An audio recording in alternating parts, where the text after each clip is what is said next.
Hey, LA4. This is a quick refresher mini lesson on ethos, pathos, and logos. I know you guys have studied this already, but I want you to understand how it all works again because we're going to be using it in our next unit. Now, I have to give you a little disclaimer. The video that you're about to watch, I recorded in April when we were home on quarantine.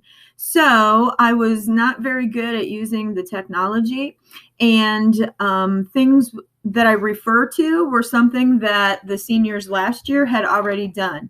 So just kind of forget the references to Animal Farm because you won't exactly know what I'm talking about. However, you can follow the notes, and the assignment that you're supposed to do is described at the end. You're also going to watch a quick video from Dr. Birx, the Surgeon General, and Dr. Fauci when they were first talking about how to social distance and keep everybody safe. So put your feelings aside and instead look for ethos, pathos, and logos and how they present that to the public. And again, this was recorded in April. We had only been out of school maybe 3 weeks, so you can kind of see how things have changed. All right, so ethos, pathos, logos, and make sure you pay attention because you're going to need to use it for the assignment that's described at the end. All right, good luck. All right, so the first thing I wanted to do is just to refresh your memory with what ethos, pathos, and logos are. Remember, we talked about it when we were reading Animal Farm, and it's used when people give speeches to help convince their listeners, their audience, their readers, whatever, to accept what they're saying. So this may be backwards for you, and I'm so sorry that it is. It looks backwards on my camera, but I don't know if it is on your end. So the first one we're going to explore is ethos, and ethos is our ethical appeal. It is all about trust. So when a speaker uses an ethical appeal, they're trying to get their audience to trust them. So if you remember when we did Animal Farm, Old Major said, you can trust me because I've been here for 12 years.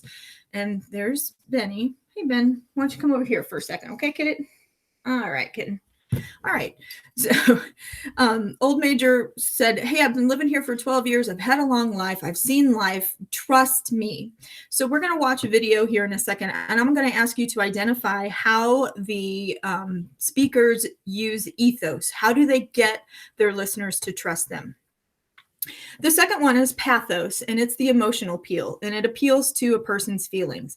So it's when a speaker uses words that appeal to your feelings. Of course, the Humane Society commercials, and see here, Benny knew that he was going to be needed. So why wouldn't you want to, hang on, why wouldn't you want to help this poor sweet little kitty? Look, he's so abused and he needs your help. And everybody in the audience is going, oh, he's so cute, right?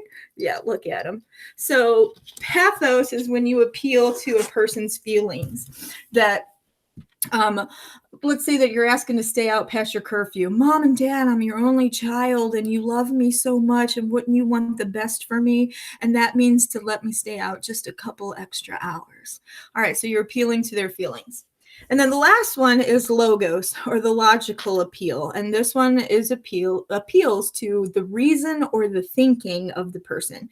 So it's when, if you're asking again to stay out past your curfew, I've done all my chores, I've never been late before. So you can use logos to appeal to your audience. Okay, so what we're going to do is to watch a video that is associated with our COVID-19 stuff. And in it, there are 3 speakers. And I want you to pick out how they use ethos, pathos, and logos, each one. And then we're going to share that together on a different screen. We know that we're asking Americans to do a lot right now. So we're asking everyone to be selfless for others so that we can protect those who are most susceptible to this virus. A question I often get asked is, why should young people care about the spread of coronavirus? Well, we know that people with underlying medical conditions over the age of 60 are at highest risk, but they've got to get it from somebody.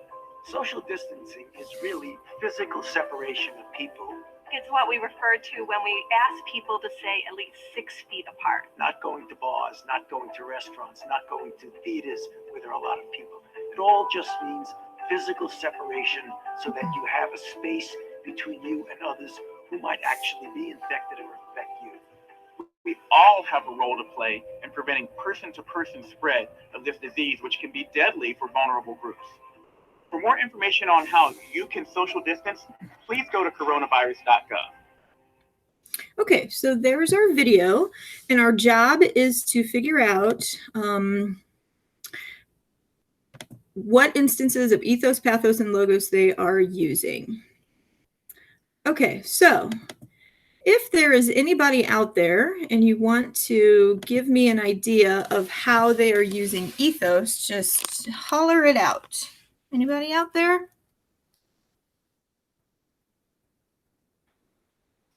Okay, well, since I don't hear anybody, I'm going to say that the titles of the speakers were given. So that shows that we can trust them. Like Dr. Birx, she is part of the White House task force on COVID. Dr. Fauci is with the Centers for Disease Control. And then we had our Surgeon General. Something I noticed about the Surgeon General, he had on his uniform. So that tells me that I should trust him. Look, he has on his decorations. He's been chosen because he knows what he's talking about. And the fact that he has on a uniform means that I should be able to trust him. So there is the ethos part. Okay, pathos. If there's anybody out there that you want to holler out what you think, how they appeal to a person's emotions, just say.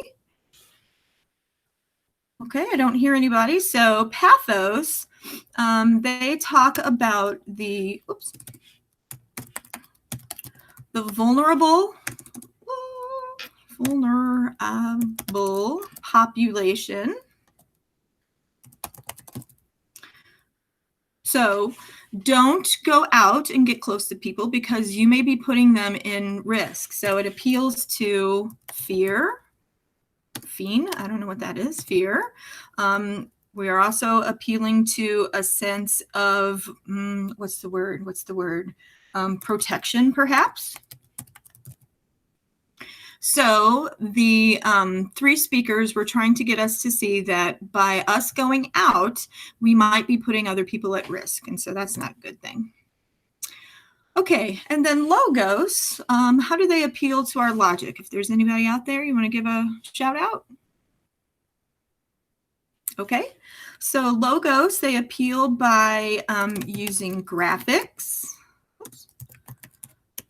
that show, oh my gosh, kids, I can't write. That show distancing. They give examples of where not to go. Dr. Fauci says, don't go to restaurants, don't go to bars, don't go to movie theaters.